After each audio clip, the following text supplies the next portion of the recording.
क्या value fund को आप अपना पोर्टफोलियो में जगह दे सकते हैं? अगर जगह देना है तो कौन सा वैल्यू फंड सबसे अच्छा रहेगा? आज कुछ टॉप परफॉर्मिंग वैल्यू फंड का बारे में डिस्कस करेंगे, जो वैल्यू फंड्स पिछले 5 सालों में 30% से भी ज्यादा का सीएजीआर रिटर्न बना के दिया है। चलिए वीडियो शुरू करता हूं, लेकिन उसका पहले आप सभी से रिक्वेस्ट है, अगर आप नए हैं तो चैनल को जरूर सब्सक्राइब कीजिए और वीडियो को लाइक कीजिए। वीडियो बनाने में बहुत मेहनत लगता है, अगर आप लाइक करेंगे, सब्सक्राइब करेंगे, कमेंट करेंगे तो थोड़ा मोटिवेशन मुझे मिलेगा। चलिए वीडियो शुरू करता हूं। वैल्यू म्यूचुअल फंड स्कीम का बारे में जानने से पहले समझते हैं वैल्यू इन्वेस्टिंग क्या होता है। देखिए, वैल्यू इन्वेस्टिंग में फंड मैनेजर अंडर वैल्यूड जो स्टॉक होता है उनमें इन्वेस्ट करके चलता है, लेकिन वो जो स्टॉक्स होता है वो स्टॉक्स फंडामेंटली बहुत स्ट्रांग होता है, तो आगे चल के स्टॉक बहुत अच्छा रिटर्न दे सकता है।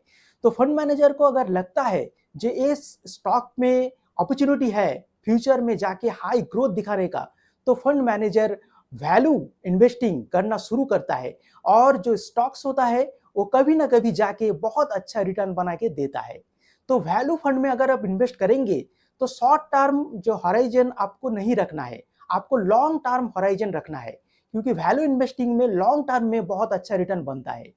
Top 4 value mutual fund scheme का बारे में डिस्कस करते हैं। सबसे पहला जो स्कीम है आप देख सकते हैं, फ्रैंकलिन का टेम्पलेटॉन वैल्यू फंड। इसका बाद है Nippon value fund, JM value fund और एचएसबीसी वैल्यू फंड। अगर फंड साइज देखा जाए तो निपॉन और एचएसबीसी का फंड साइज ज्यादा है, मतलब निपॉन और एचएसबीसी बहुत पॉपुलर वैल्यू फंड है। लेकिन जेएम और टेम्पलेटॉन जो फ्रैंकलिन का फंड है उनमें इन्वेस्टर्स ने कम भरोसा दिखाया है। फंड खराब नहीं है, लेकिन उतना पॉपुलर फंड नहीं है। एसआईपी 500 या फिर 100 रुपया से आप करके चल सकते हैं, तो ये एक बहुत अच्छा बात है। बहुत छोटे अमाउंट से आप इन्वेस्टमेंट शुरू कर सकते हैं। एक्सपेंस रेशियो, सबसे अच्छा एक्सपेंस रेशियो है एचएसबीसी वैल्यू फंड का, बहुत कम एक्सपेंस रेशियो है 0.78% का। जेम का भी ठीक ठाक है 0.86 और टेम्पलेटॉन का 0.85। लेकिन निपॉन का जो एक्सपेंस रेशियो है थोड़ा हाई है 1.09%। तो निपॉन का जो वैल्यू फंड है थोड़ा ज्यादा चार्ज करेगा फंड मैनेज करने के लिए। चलिए रिस्क कैसा है समझते हैं। देखिए, चारों फंड का जो शार्प रेशियो है 1 से ऊपर है, लेकिन फ्रैंकलिन का फंड का शार्प रेशियो थोड़ा कम है और एचएसबीसी वैल्यू फंड का शार्प रेशियो बहुत अच्छा है, 1.23 का शार्प रेशियो है, मतलब जितना रिस्क लेता है उससे ज्यादा रिटर्न जनरेट करके देता है। निपॉन का भी ठीक है, जेम का भी शार्प रेशियो अच्छा है, 1.22 का शार्प रेशियो है। अल्फा देखिए, सबसे अच्छा अल्फा है जेम। जेम वैल्यू फंड का अल्फा 8.80 का अल्फा है, मतलब 9 का पास अल्फा है। बेंचमार्क से बहुत ज्यादा रिटर्न जनरेट करके देता है, लेकिन रिस्क भी बहुत ज्यादा है। देखिए, बीटा 1 का है और स्टैंडर्ड डिविएशन भी बहुत हाई है, 16.59 का। तो जेम का जो फंड है, रिस्क रेशियो अगर देखा जाए तो बहुत रिस्की फंड है। एग्रेसिव इन्वेस्टर के लिए ये फंड सुइटेबल है, लेकिन अगर आप थोड़ा कंजर्वेटिव इन्वेस्टर है तो जेएम को आपको अवॉइड करना है। एचएसबीसी का अल्फा बहुत हाई है, 7.35 का अल्फा है, तो अल्फा खराब नहीं है एचएसबीसी का। बीटा भी हाई है, लेकिन स्टैंडर्ड डिविएशन जेएम से लो है। तो स्टैंडर्ड डिविएशन का मामले में थोड़ा पीछे है, लेकिन ये अच्छा बात है, फंड कम वॉलेटाइल है। तो थोड़ा कंजर्वेटिव इन्वेस्टर जो ज्यादा रिटर्न जनरेट करना चाहता है और रिस्क भी कम लेना चाहता है, तो वो इन्वेस्टर के लिए एचएसबीसी वैल्यू फंड बिल्कुल सुइटेबल ऑप्शन है। निपॉन वैल्यू फंड का अगर अल्फा देखे 5.98, मतलब 6 का अल्फा है, तो अल्फा खराब नहीं है, बेंचमार्क से अच्छा रिटर्न बना के दे रहा है ये फंड। बीटा 0.98 का है, तो बीटा सभी फंड का 1 का पास है, तो थोड़ा वॉलेटाइल फंड है। लेकिन स्टैंडर्ड डिविएशन लो है निपॉन फंड का, देखिए 14.63 का स्टैंडर्ड डिविएशन है, तो ये फंड थोड़ा कम वॉलेटाइल है। जेएम ज्यादा वॉलेटाइल है, एग्रेसिव इन्वेस्टर के लिए सुइटेबल है। एचएसबीसी और निपॉन थोड़ा कंजर्वेटिव इन्वेस्टर के लिए सुइटेबल है। और फ्रैंकलिन का जो फंड है ये भी बहुत लो रिस्क फंड है, लेकिन रिटर्न भी थोड़ा कम जनरेट करके देता है।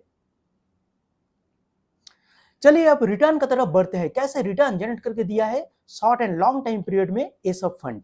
अगर देखें 3 मंथ्स का रिटर्न अगर चेक करेंगे तो एचएसबीसी ने सबसे अच्छा रिटर्न बना के दिया है, 18.68% का रिटर्न बना के दिया है। और सबसे खराब रिटर्न बना के दिया है फ्रैंकलिन का फंड 11.64% का। 1 ईयर रिटर्न सबसे अच्छा बना के दिया है निपॉन इंडिया वैल्यू फंड 14.9% का रिटर्न बना के दिया है। और HSBC भी 14% का रिटर्न बना के दिया है। तो HSBC और निपॉन 1 ईयर टाइम होराइजन में अच्छा रिटर्न बना के दिया है। JM भी अच्छा रिटर्न बना के दिया है, लेकिन पीछे है थोड़ा, 10.8% का रिटर्न बना के दिया है। और टेम्पलेटॉन का फंड 8.81% का रिटर्न बना के दिया है। तो 1 ईयर रिटर्न सबसे अच्छा बना के दिया है HSBC फंड। 3 ईयर रिटर्न अगर देखें तो टेम्पलेटॉन का जो फंड है 23.07% का रिटर्न बना के दिया है, तो थोड़ा कम है रिटर्न का मामले में।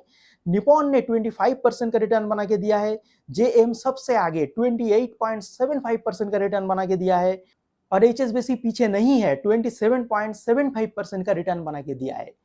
तो 3 ईयर टाइम होराइजन में तीनों फंड अच्छा रिटर्न बना के दिया है, लेकिन फ्रैंकलिन का फंड थोड़ा पीछे है। 5 ईयर टाइम होराइजन में सभी फंड अच्छा रिटर्न बना के दिया है। सभी फंड 30% से ज्यादा का रिटर्न बना के दिया है। तो 5 ईयर टाइम होराइजन में लॉन्ग टाइम पीरियड में सभी फंड एक जैसा रिटर्न बना के दिया है। लेकिन कुछ फंड इनमें से रिस्की है, जैसे JM फंड, HSBC और निपॉन बहुत अच्छा फंड है।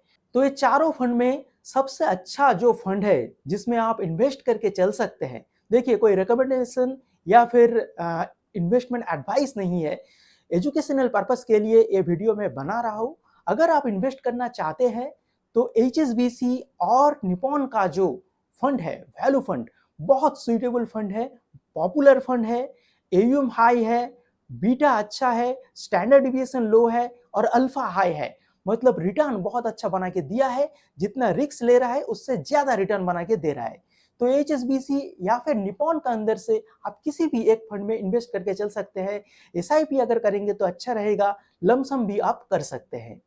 तो ये चारों वैल्यू फंड का अंदर से आपको कौन सा वैल्यू फंड सबसे अच्छा लगा, जरूर कमेंट बॉक्स में बताइए। और ऐसे और भी सारे म्यूचुअल फंड रिलेटेड वीडियोस के लिए देखते रहिए मनी माइंडसेट।